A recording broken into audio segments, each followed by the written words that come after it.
Hi guys, Time Fun Flag Game here. Since today being Halloween, I will read off Creepypasta for you guys.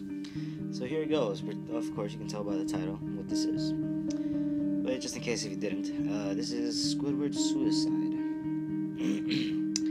I just want to start off by saying, if you want an answer at the end, prepare to be disappointed. There just isn't one. I was an intern at Nickelodeon Studios for a year, 2005. For my degree in animation. I wasn't paid, of course, most internships aren't, but I did have some perks beyond education. To adults, it might not seem like a big one, but most kids at the time would go crazy over it. Now, since I worked directly with the editors and animators, I got to view a new episode days before they aired. I'll get right to it without giving too many unnecessary details. They had very recently made the SpongeBob movie, and the entire staff was somewhat snapped out of creativity, so it took them longer to start up the season. But the delay lasted longer for more than upsetting reasons. There was a problem with the series 4 premiere that set everyone and everything back for several months. Me and 2 other interns were in the editing room, along with the lead animators and sound editors for Final Cut. We received a copy that was supposed to be Fear of the Krabby Patty and gathered around the screen to watch. Now, given that this isn't the final yet, animators often put a mock title card. Sort of an inside joke for us, with phony, oftentimes lewd titles such as How Sex Doesn't Work instead of Rockabye, and when SpongeBob and Patrick adopt the sea scallop. Nothing particularly funny about, but work-related chuckles. So when we saw the title card, Squidward's Suicide, we didn't think it more than just a morbid joke. One of the interns did a small throat laugh at it. The happy-go-lucky music plays as normal. The story began with Squidward, practicing his clarinet, hitting a few sour notes like normal. While here's SpongeBob laughing outside, and Squidward stops, yelling at him to take it down as he has a concert that night and needs to practice. SpongeBob says okay and goes to see Sandy and Patrick. The bubble splashing screen comes up and we see the ending of Squidward's concert. This is when things begin to seem off. Well, playing a few frames repeat themselves, but the sound doesn't. At this point, sound is synced up with the animation, so yes, that's not common. But when he stops playing, the sound finishes as if the skip never happened. There is a slight murmuring in the crowd before they began to boo him. Not normal cartoon booing. This is common in the show, but you could very clearly hear malice in it. Squidward's in full frame, looks visibly afraid. The shouts go to the crowd. With SpongeBob in the center frame, he is too booing, very much unlike him. This isn't the oddest thing, though. What is odd is everyone had hyper-realistic eyes. Very detailed. Clearly not shots from real people's eyes, but something a bit more real than CGI. The pupils were red. Some of us looked at each other, obviously confused. But since we weren't the writers, we didn't question the appeal to children yet. The shot goes to Squidward sitting on the edge of his bed, looking very forlorn. The view out of his porthole window is of a night sky, so it isn't very long after the concert. The unsettling part is that at this point there is no sound. Literally no sound. Not even the feedback from the speakers in the room. It's as if the speakers were turned off. Though their status showed them working perfectly, he just sat there blinking in silence for about 30 seconds. Then he started to sob softly. He He put his hands, well, tentacles, over his eyes and cried quietly for a full minute more. The whole time, all the while, a sound in the background, very slowly growing, and nothing too barely audible. It sounds like a slight breeze through a forest. The screen slowly begins to zoom in his face, but slow, I mean, it's only noticeable if you look at shots 10 seconds apart, side by side. His sobbing gets louder, more full of hurt and anger. The screen then twitches a bit, as if it twists on itself. For a split second, then back to normal.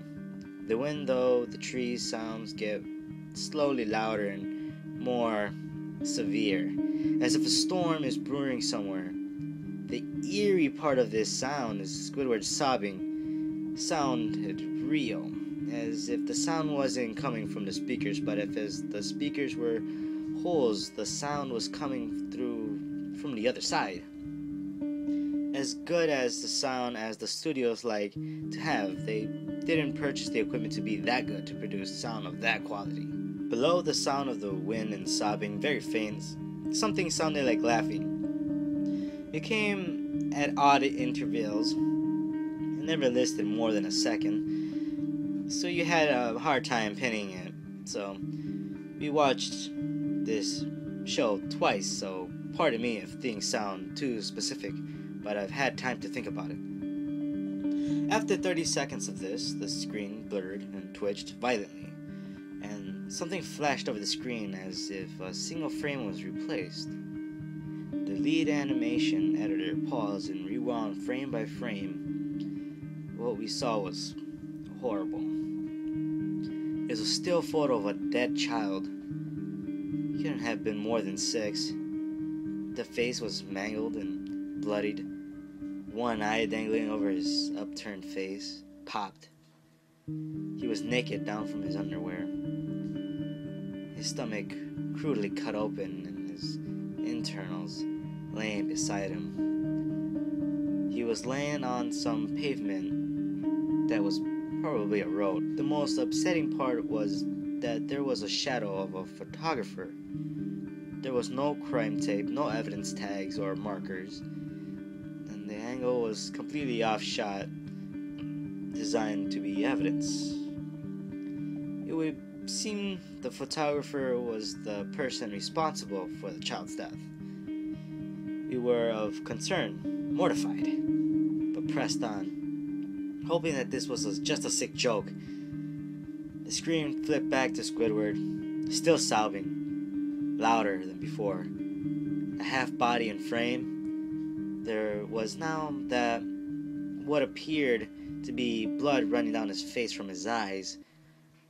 The blood was also done in hyper-realistic style, looking as if you touched it, you'd get blood on your fingers. The wind sounded now as if it were that of a gale blowing through the forest.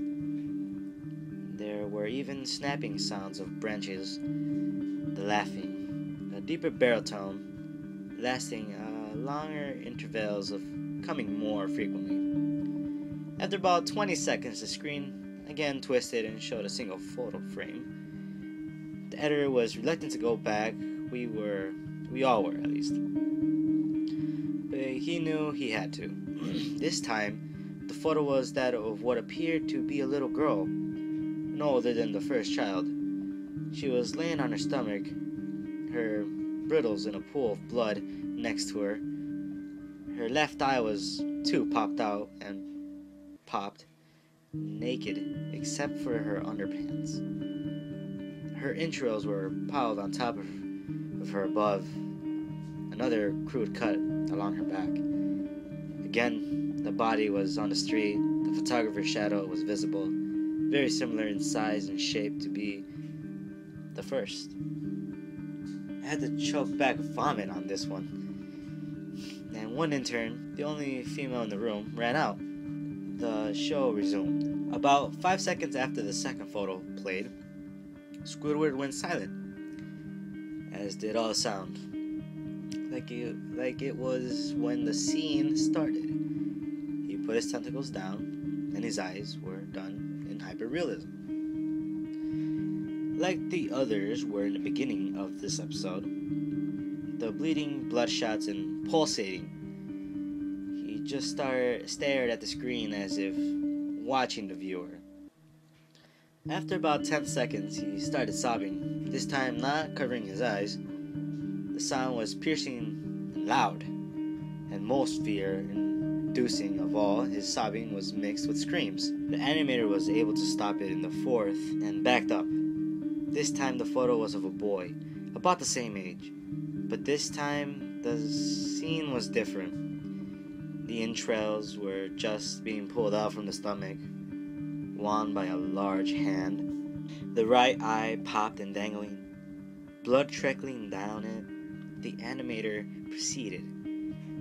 It was hard to believe, but the next one was different, but we couldn't tell what. He went on the next. Same thing. He went back to the first and played them quicker, and I lost it. I vomited on the floor. The animating and sound editors gasping at the screen. The 5 frames were not as if they were 5 different photos. They were played out as if they were framed from a video. We saw the hand slowly lift out the guts. We saw the kid's eyes focused on it. We even saw 2 frames of the kid beginning to blink. The lead sound editor told us to stop. He had called in the creator to see this. Mr. Hellenberg arrived within about 15 minutes. He was confused as to why he was called down here.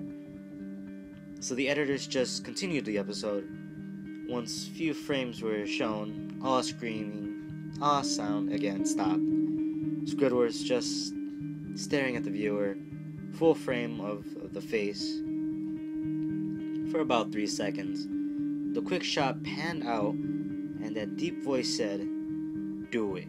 And we see in Squidward's hand a shotgun. He immediately puts the gun in his mouth and pulls the trigger. Realistic blood and brain matter splatters the wall behind him and his head as he flies back with force. The last 5 seconds of this episode showed his body on the floor, one eye dangling from his left of his head above the floor, staring blankly at it. Then the episode ends. Mr. Hellenberg is obviously angry at this. He demanded to know what the heck was going on. Most people left the room at this point, so it was just a handful of us who watched it again. Viewing the episode twice, only severe to imprint the entirety of it in my mind, caused me horrible nightmares. I'm sorry I stayed. The only theory we could think of this file was edited by someone in the chain from the drawing studio to here. The CTO was called to analyze when it happened. The analysis of the file did show it was the editor over by new material. However, the timestamp of it was a mere 24 seconds before we began viewing. All the equipment involved was examined to foreign software and hardware was as glitches, as if the timestamp may have glitched or shown the wrong time.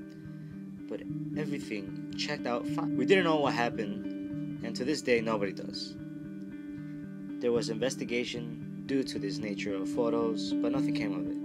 No child scene was identified and no clues were gathered from this data involved, nor physical clues in the photos. I never believed in unexplainable phenomena before, but now that I have something happen and I can't prove anything about it beyond, above it beyond evidence, I think twice about things. Alright, so that was the Creepypasta. I had a lot of mess ups which I kind of edited out already. So tell me what you guys think. Should I do this next year or maybe sometime, in the next couple of months or maybe weeks if you guys really enjoyed me reading this. Of course, I won't just have my voice playing. Of course, you'll probably hear some music going on. So thanks for listening to me, guys, and I'll see you guys next time.